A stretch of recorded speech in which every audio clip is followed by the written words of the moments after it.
There are two very different types of creators online. Creator number one is someone with a large audience. Everything they put out crushes. They get a ton of comments, likes, views, whatever. And it almost feels like they got lucky or went viral or had some kind of leg up on everyone else. Then you have creator two. And this person feels like they're putting so much time and energy into creating just for nobody to care. This person has a goal of having a fun, big audience online, but just doesn't see how it's possible to get there. Creator number one has this audience of interactive, loyal fans, and they're maybe even making some serious money off of that audience. And creator number two often doubts if building their personal brand and creating content online is the right thing for them.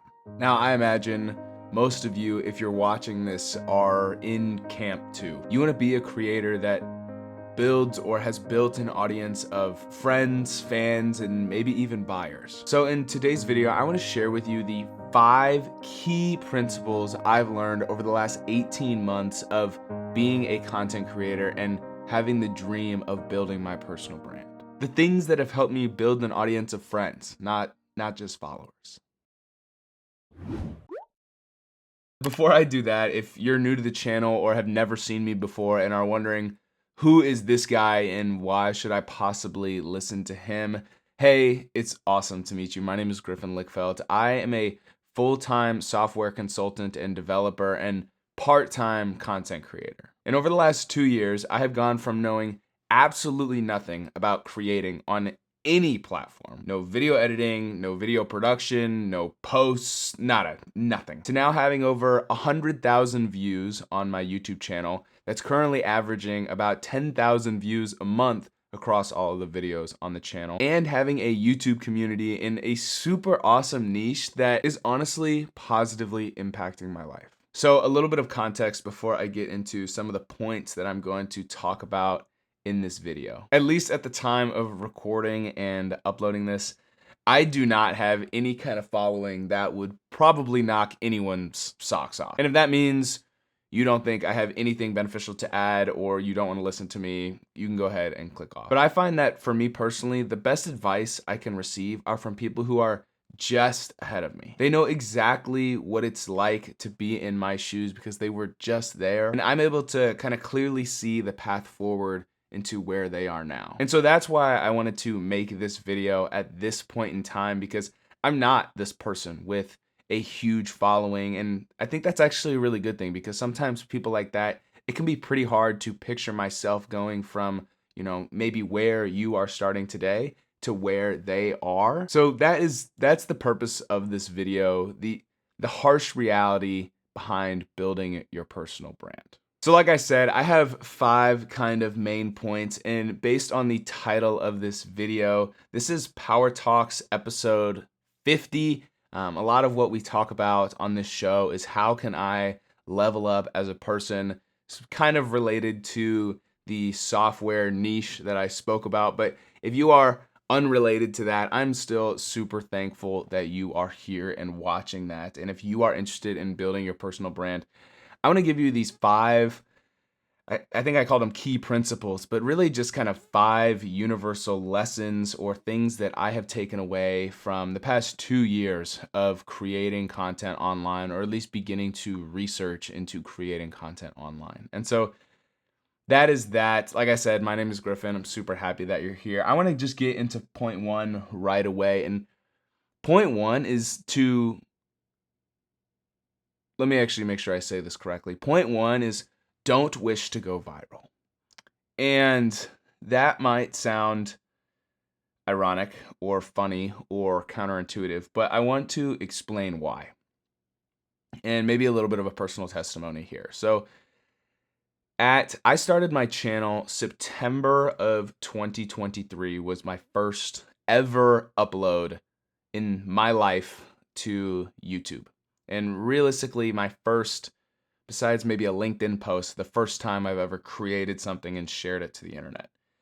And that was September. And if you are related to the space I work in or not, basically this was right around the same time that generative AI became a thing, which was very closely related to what my channel was about. And so I started creating what was called Microsoft Copilot videos, or Microsoft's version of ChatGPT. I started creating some Microsoft Copilot videos, and I created 2 videos in October. One was in October, one was in November.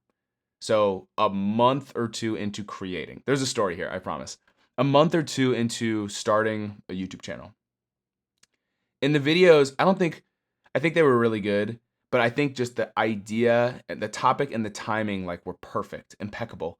And I created a video on Microsoft Copilot explained in 4 minutes. It's like a 4.5 minute video, just like explaining kind of what it was. And I had then also created a video called an honest review of Microsoft Copilot.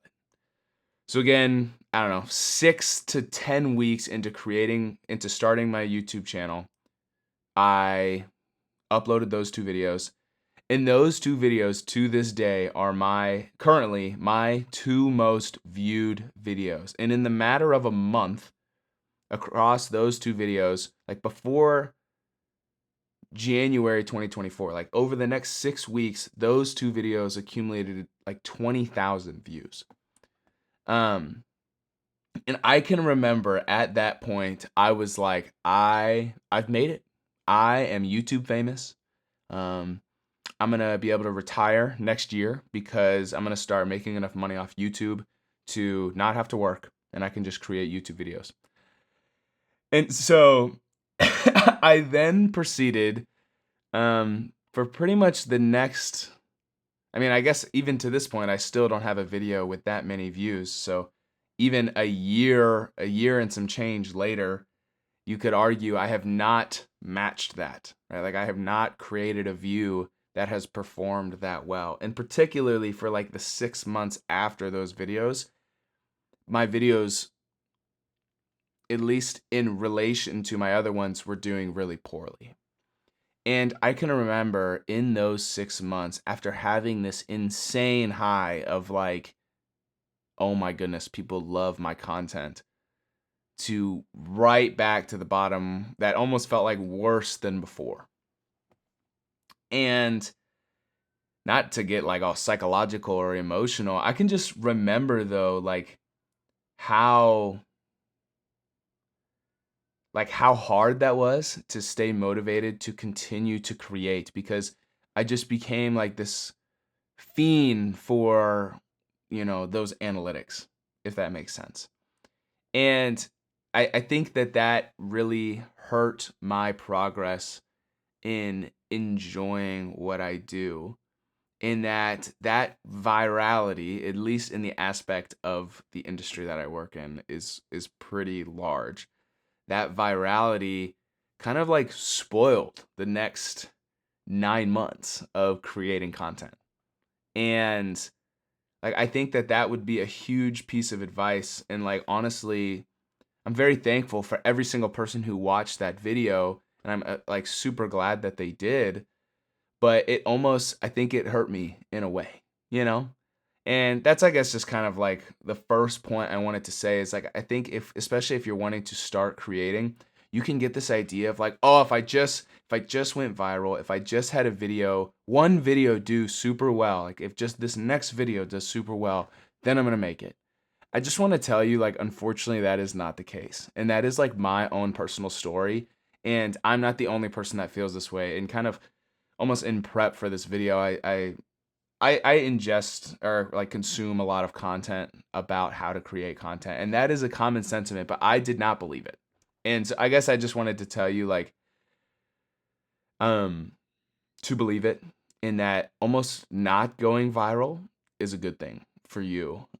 If you're in kind of that grind, feels like nobody cares about your stuff, like you're right where you're supposed to be. And it's actually potentially more harmful, especially for you mentally, if you were to say have gone viral and then can't match that again. So I just want to encourage you that there with point number 1, and kind of in a similar vein, in that there is going to be a grind. Point number 2 is that it is going to take longer than you think.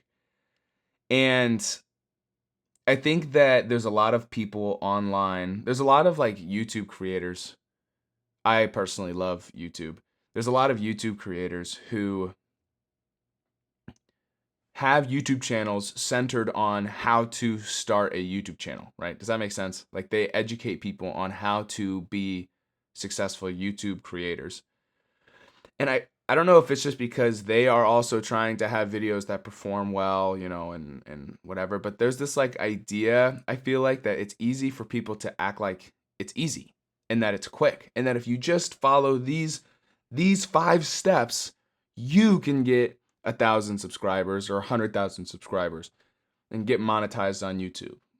Like, if you notice, even in my intro, I said I have 5 key principles for you, but I did not say I have 5 key principles for you to get this many whatever. It was just like, hey, here are the 5 things that I've learned. And so I guess I just want to tell you, like, I remember I had a goal, I wanted to get X amount of subscribers in the first year, and I did not meet that goal. I'm very thankful, right, for everybody that subscribed at the time. And I think it was just because I did not recognize the learning curve that I had to go through, but as well just simply how long things take. And I think that I was listening to, I've mentioned this person several times on this show before. There's this guy named Alex Harmozy. He's like a business entrepreneur kind of content creator, but he's like really cut and dry. And that's one thing I really like about him. And he was saying that like whatever your time horizon is for any goal, double it. Like whatever you think it is, if you think it's 2 weeks, if you think it's 2 years, double it. It's going to take simply it is going to take longer.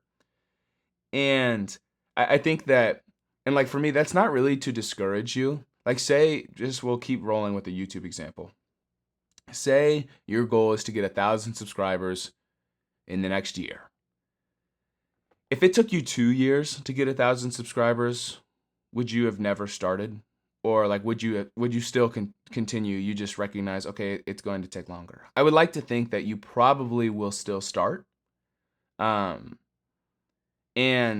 like, so that I'm not saying this to discourage you to say, hey, like pump the brakes, buddy. It's going to take longer than you think.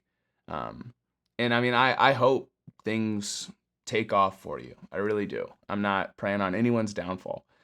But I just think the reality is that things take longer than we think. That we can be really excited and passionate about something, and that can sway, and kind of make certain goals unrealistic. And so, like, almost ask yourself, if it took twice as long as what your current goal is or your expectation of how long it will take, if I had this expectation I could get 1,000 subscribers in a year, if it would have taken me 2 years to get 1,000 subscribers, would I have started the YouTube channel like when I did? I would like to think I would say yes to that. And so nonetheless, like just know, just understand that it's going to take longer than you think, but that's okay. Like that is totally, totally okay. Point number 3, and these, like I said, these are not like tips and tricks on how to get more people to watch your videos longer, or more people to click on your videos, or more people to repost your tweet or LinkedIn post. Like that is not what this video is. It's kind of just more of like the personal side of it. And point number 3 is to make creating easy. And this kind of almost gets into like super popular book, Atomic Habits. Like it kind of even starts to get into that of like, if you want to start building your personal brand or creating content online in any way, shape, or form, you are likely doing that on top of your current commitments, whatever that is. Like for me, like I said in the intro, I'm a full-time like employee, 40 hours. And I'm also married, so I choose to pursue in time with my wife. If you have any, religious affiliations, that takes up some of your time, and that if that's a priority for you, like it is for me. If you whatever your priorities may be, maybe your hobbies, yada yada, like all these different things are going to take up your time, and now you are wanting to tack on creating on top of that. And so, really making sure you make it easy. Now, how do we actually make it easy? Like, here's maybe the most practical tips. The first one being to reduce friction to your setup. in that what I mean is like, if every time, say, we'll keep rolling with the YouTube video example. Every time, say, I wanted to create a YouTube video, and this is actually what it used to be. If you go back to some of my first videos, I was using my phone, which highly, highly, highly recommend using your phone. You can get that one for free, pro tip. But what I would do, I had a tripod, and I would set up my phone back here, actually. And my desk would be my background. And while I think it looked cool or whatever, because I didn't really have, a bookshelf or this furniture or whatever, it took me 25 minutes every single time just to set up my phone, like the camera, get a microphone, get the light set up, get everything turned on, clean my desk up. Like it took, yeah, we'll call it 25 minutes to set everything up, to record, a video. And that is a lot of friction. Now I'm very, very fortunate. I now have a camera, which this is like really the only reason I would recommend potentially upgrading your tech is to reduce friction, not even so much the quality. Like upgrading your equipment so that it reduces your friction to create, not so that you could get it in 4K as opposed to 1080p.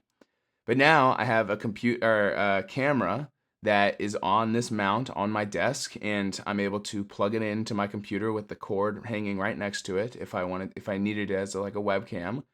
Or I just keep my light. I have a little bit of a nicer light that I picked up, and I keep it right here, and it's really nice. And all I have to do is turn the light on, turn these couple lights on behind me, which are connected to, I'm not going to say it, but my Amazon Alexis, right? And so I can turn these lights on and I'm good to go. So now my friction has been reduced from 25 minutes to like 4 minutes. And so now I'm much more motivated to create, and it takes up much less of my time because again, I'm just doing this part-time because I find it enjoyable and I find it fun. And so finding ways to reduce friction to your setup, whatever that means for you, and if that means something is plug and play, or maybe you don't even have a camera, but having your computer set up in a way that makes it really easy for you to do that. Maybe you just want to create blogs and create LinkedIn posts. Like finding a way to reduce the friction of doing that is really important. Just in building any habit, but also with creating. Kind of point 3, part B, I guess, point A, reduce friction. Part B is to find a way to store your ideas. Growing up, I never considered myself a creative person. I was always really into sports, and I don't know, something about growing up, it may be where I did, but there's this idea where it's like you're either a sports person or a creative person, I don't know. Maybe I'm the only person that feels that way. But I think now that that's very wrong, and that I generally am fairly creative and get ideas. And I find that the most ideas I get are when I am laying in bed past my bedtime, eyes closed, about to fall asleep, and my mind just like, boom, a thought pops into my head. And I've foolishly thought, oh man, that is a fire YouTube video idea. Man, in the morning, I'm going to have to get up and write that down. And then I wake up and I absolutely do not remember it, right? And so finding a way to store your ideas, because I personally don't have the time to take 4 hours with a team to brainstorm ideas on what I should create, what trends are there, what title ideas are popular right now, and whatever. And so what I do is wherever I am, I just have a OneNote or something in my notes that when I have an idea, it's really easy for me to just click on that app on my phone and type it in. And then I don't have to think about it. And then when the time comes for me, okay, I want to write up some intros and work on some video scripts if I'm scripting out more of a video, like one like this with my points, then I already have that idea and I can kind of sift through these 40 different ideas that I've had and maybe pick the best one and think about it there, instead of having like ideation sessions, if that kind of makes sense. I think that has been huge. I also do the same, again, this one's YouTube specific, but with thumbnails. If I see a thumbnail, like just like scrolling on my phone or on my computer, and I see a thumbnail, I'm like, that thumbnail's really good. Something about this like works, and I want to try to replicate that. I screenshot it, and I have a note of just thumbnails, of thumbnails I like, and I use those to, you know, to then reference in my thumbnails. I will kind of make sure the composition's the same between that thumbnail and the different pieces on the thumbnail, whatever. And so I do the same thing with thumbnail ideas as I do with like topic ideas. Point 3C, coming to the next one, is to batch produce your content.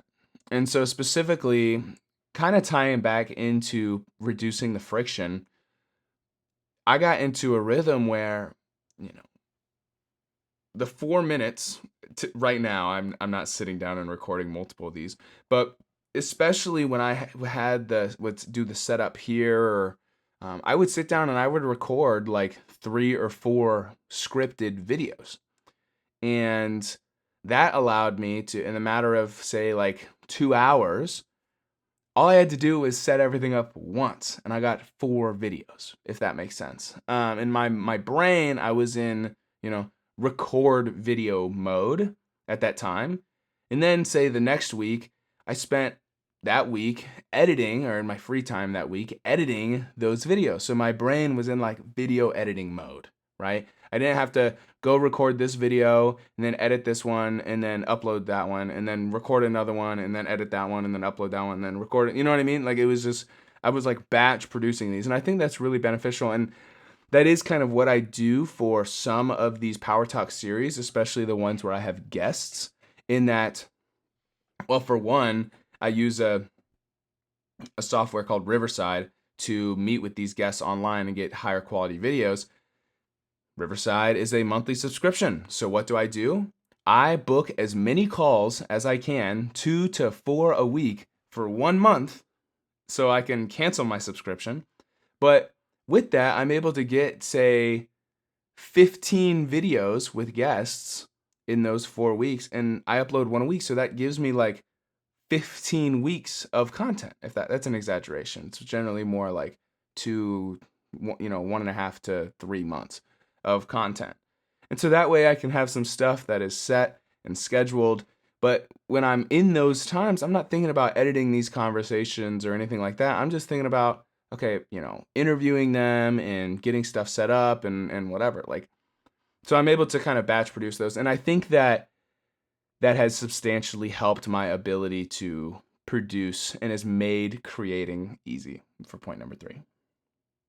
I hope that makes sense. I hope you're liking it. This is, I guess before point number 4, I do not ask very much personally, but if you are enjoying this, just please let me know in the comments down below. Leave a like.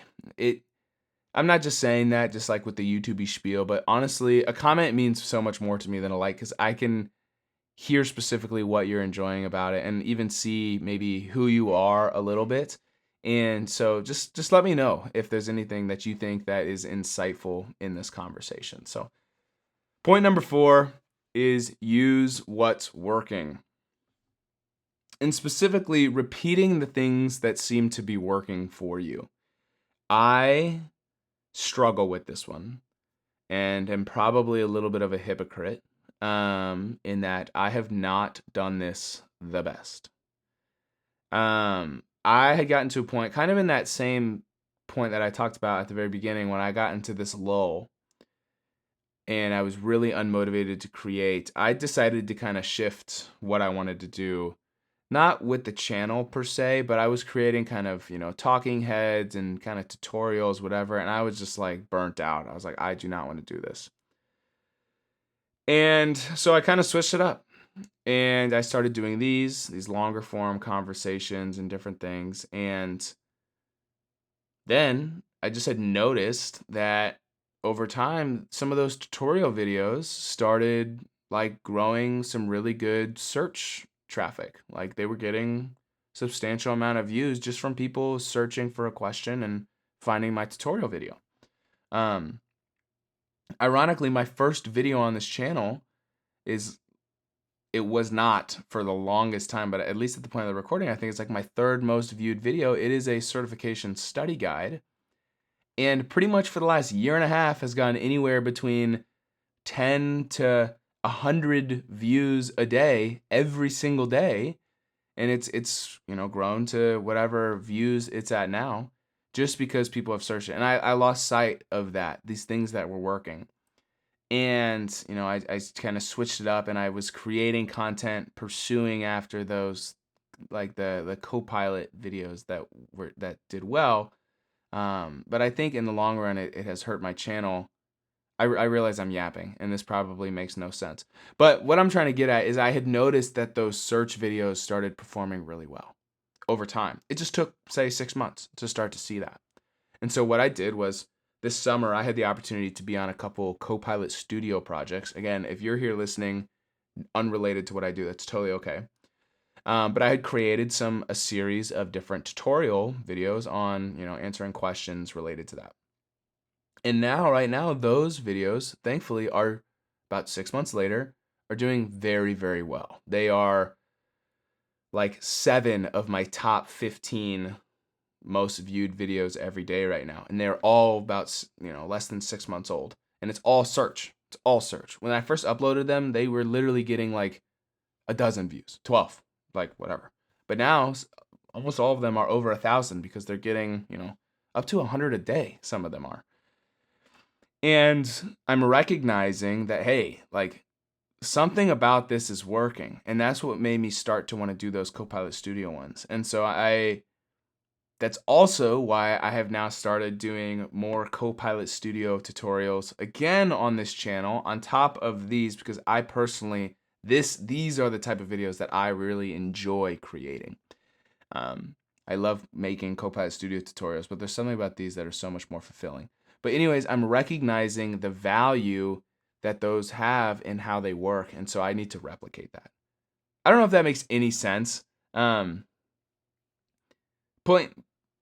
a part of this is to, yes, use what's working for you, but almost maybe if you feel like nothing is working for you, you could then be like, okay, well, what do I do? So take inspiration from other people. This was, I think, potentially the biggest piece of advice I have gotten and have started implementing into my creative workflow. And that is, don't reinvent the wheel. You can go and find, say, I keep using YouTube, so let's switch it up. Say you want to grow on Instagram. Like, go find people on Instagram or posts on Instagram or like reels on Instagram that are crushing. Like, and not just necessarily it has more views than you, but that go to, say, one of your favorite content creators, could be unrelated to what you personally create, and go and look at their best performing pieces of content. So their most liked or their most viewed Instagram reel, or their most viewed videos, or their LinkedIn post with the most reactions. Like, go and look at those things and break it down. Okay, why did this do so well? This one has this sort of intro, or this one has a thumbnail like this, or this one has a really, really good, interesting hook, and it cuts off right when it starts to get interesting, so it makes you want to hit more information. I'm thinking about a LinkedIn post specifically. Like, these are these things that you can take and ethically steal from other people and put your own spin on it. And even more, like, even expanding this idea, what I actually do, there's several kind of business entrepreneurs that I really enjoy watching. And I'm not going to say who. Obviously, I know I mentioned Alex Hormozy, but I wouldn't say he really applies to this specifically, because my brand is much different than I feel like his brand is. But there are some entrepreneur creators that I think are really interesting, and I really like their personal brands. And I watch what they create very closely. And I go to, say, their YouTube channels, and I look at their most popular videos. And I look at all of their thumbnails and, of the top 10 most viewed videos in relation to how long they've been on the platform. And can look, okay, there's something about this thumbnail and intro that works really well. Let me try to break that down and re-engineer it and now apply it to the Power Talk series, a video about personal branding, or a video about how to use AI in the workplace, or a video about growing your career in your 20s. Like taking what's working in a completely different, niche, but something that's working really well, putting and applying my spin on it in a different industry that I'm creating for. And so not only does this save me a lot of like energy, it also saves me a ton of time because I'm not necessarily starting from scratch as far as like creating an intro or creating a thumbnail or whatever that is for you. So I like use what's working, like use what is working out there. You do not have to start anything from ground zero. And I guess maybe I did a poor job of explaining this. So let me try to explain. Like when I say like something is crushing for somebody else, like this doesn't necessarily mean this video has more views than this video. This one is better. Well, what if this video, that person has 1 million subscribers and 100,000 views on this video, which, hey, I'm sure we'd all take that, right? But this person has 3,000 subscribers and this video got 10 million views or something. I realize that's backwards. Like 10,000 views, right? So like a 3x of views to subscribers, while this person was 1/10 of views to subscribers. Does that make sense? Do I need to put numbers up on here? There's no shot I remember to do that. But like, I would argue that this 3x video, this 10,000 view for a 3,000 subscriber channel, like something about that video is performing really well. And that there might be something that you can look at to, replicate or be inspired by to then produce for yours. So doing some research into that, use what's working. Like you don't have to do anything from scratch. And I think that not only saves me a ton of time, but also a lot of energy and helps me create and allows me to continue to enjoy what I do. Moving on, point number 5, last key principle I wanted to share was just spend 1 to 2 hours a day getting something done. 1 to 2 hours, and like that might sound like a lot, but realistically, I think we could all find ways to find 1 hour of like focused time, even if you just spent less time just on your phone, right? And, I don't have to come up with a video idea, record a video, edit a video, create a thumbnail, write the description, upload it to YouTube, upload it to podcasting platforms, do all that, create shorts, upload the shorts, create a LinkedIn. Like I don't have to do all that today, right? I just need to spend an hour. And today my hour is recording this episode. And gotta admit, I'm working on an edit for another episode for, I don't know, maybe an hour. But that's my 1 to 2 hours today. And I find that if you can just consistently put in all you have to do is 1 to 2 hours a day. It's not that hard, whether you do it before work and then sweet, my day ends a little bit sooner, or I do it after work and, finish up before dinner. Like that is just like finding ways to make it as simple for you as you can, spending just 1 or 2 hours a day. Because I feel like if I tell myself, okay, I need to spend every waking minute of my free time on creating or building my personal brand, I kind of feel like that's going to cause me to want to be burnt out, or cause me to be burnt out. That's what I meant to say. And now it's just like, okay, no, I just got to put in an hour, 2 hours, and then I can get back to the rest of the other things I love about my life outside of work and creating on YouTube and LinkedIn. Like, so that's, I kind of off screen here, I have a whiteboard, and this is a recent pickup, and that is one of my daily to-dos. I have a list of series daily to-dos, but one of my daily to-dos is spend 1 hour on content, except for Sundays. I rest on Sundays.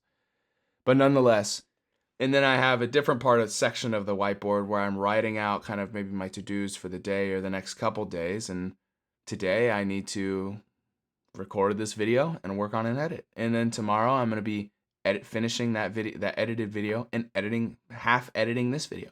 And then the day after that, I'm going to finish editing this video, and then I'm going to work on the thumbnail. And then the day after that, I'm going to upload all of these videos to YouTube, get all the descriptions and the end screens and the everything set up. And so breaking it down into bite-sized chunks has been really important for me as far as staying motivated as well. So I hope you found this video insightful or impactful in some way, and if anything has encouraged you that you are on the right path and doing the right thing, and that, as I mentioned at the very beginning, there's something kind of special about being in Camp 2. And I feel like I've been there for 2 years now, and I don't have a foreseeable time of when I'm going to be out of Camp 2. But that's okay. And I think that, I just like to come on here and share what I'm learning in hopes that it impacts one person. And so, based off the analytics, there's very few people who are still watching at this point. So I say this in a lot of kind of my solo episodes, but truly, thank you so much for being here. Please let me know down in the comments if you found what you found specifically impactful, and maybe any advice or maybe add-on tips to anything I shared, so that way if anybody else sees this video, then they also will see those comments and be able to get those nuggets as well. So thank you so much for being here. My name is Griffin Lickfeld, the host of the Citizen Developer channel and Power Talk series, where we talk about the Power Platform, Microsoft Dynamics, software consulting, leveling up our careers, leveling up our soft skills, how we can make more money, how can we be more valuable in the marketplace, all sorts of things like that. How can we share what we're learning online? That's what we talk about. If that interests you, feel free to subscribe and come continue to hang out with me and with the guests we have on. So with that being said, thank you so much. I'm excited to connect with you in the next one.